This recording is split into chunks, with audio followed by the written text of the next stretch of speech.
राजा युवनाश्व ने गर्भधारण कर दिया था पुत्र को जन्म।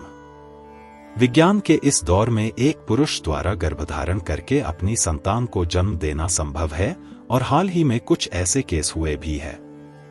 लेकिन क्या आप जानते हैं कि आज से हजारों साल पहले हमारे पूर्वजों का ज्ञान हमारे आज के ज्ञान की तुलना में कहीं उच्च था? विज्ञान के जिन चमत्कारों को देखकर हम आज आश्चर्यचकित होते हैं, वो चमत्कार तो हमारे पूर्वजों ने हजारों साल पहले कर दिए थे, जैसे कि पुरुष द्वारा गर्भधारण कर संतान को जन्म देना।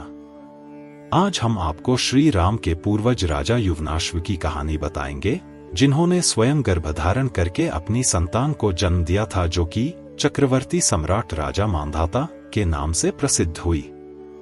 आइए सुनते हैं राजा युवनाश्व की कहानी। रामायण के बालकांड के अंतर्गत गुरु वशिष्ठ द्वारा भगवान राम के कुल रघुवंश का वर्णन किया गया है, जो इस प्रकार है। ब्रह्माजी के पुत्र मरीचि से कश्यप का जन्म हुआ। कश्यप के पुत्र थे विवस्वान।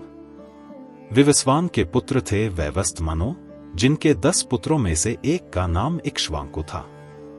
राजा इक्ष्वाकु ने अयोध्या को अपनी राजधानी बनाया और उन्होंने ही इक्ष्वाकु वंश को स्थापित किया।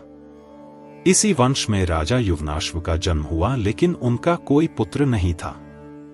वंश की उन्नति और पुत्र प्राप्ति की कामना लिए उन्होंने अपना सारा राजपाट त्याग कर वन में जाकर तपस्या करने का निश्चय किया।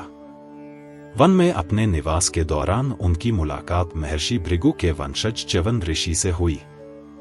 च्यवन ऋषि ने राजा युवनाश्व के लिए इष्टि यज्ञ करना आरंभ किया ताकि राजा की संतान जन्म ले।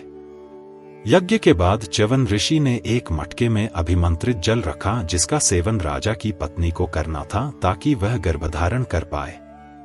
राजा युवनाश्व की संतानोत्पत्ति के उद्देश्य से हुए यज्ञ में कई ऋषिमुनियों ने भाग लिया और यज्ञ के बाद सभी जन थकान की वजह से गहरी नींद में सो गए।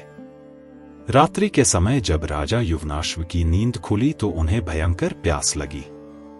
युवनाश्व ने पानी के लिए बहुत आवाज लगाई, लेकिन थकान की वजह से गहरी नींद में सोने की वजह से किसी ने राजा की आवाज नहीं सुनी।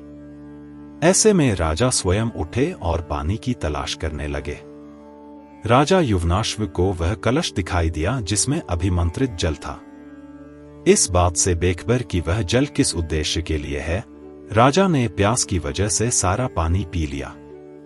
जब इस बात की खबर ऋषि च्यवन को लगी तो उन्होंने राजा से कहा कि उनकी संतान अब उन्हीं के गर्भ से जन्म लेगी। जब संतान के जन्म लेने का सही समय आया तब दैवीय चिकित्सकों अश्विन कुमारों ने राजा युवनाश्व की कोख को चीरकर बच्चे को बाहर निकाला। बच्चे के जन्म के बाद यह समस्या उत्पन्न हुई कि बच्चा अपनी भूख कैसे मिटाएगा। सभी देवतागण वहां उपस्थित थे। इतने में इंद्रदेव ने उनसे कहा कि वह उस बच्चे के लिए मां की कमी पूरी करेंगे। इंद्र ने अपनी अंगुली शिशु के मुंह में डाली जिसमें से दूध निकल रहा था और कहा, मम धाता, अर्थात मैं इसकी मां हूं।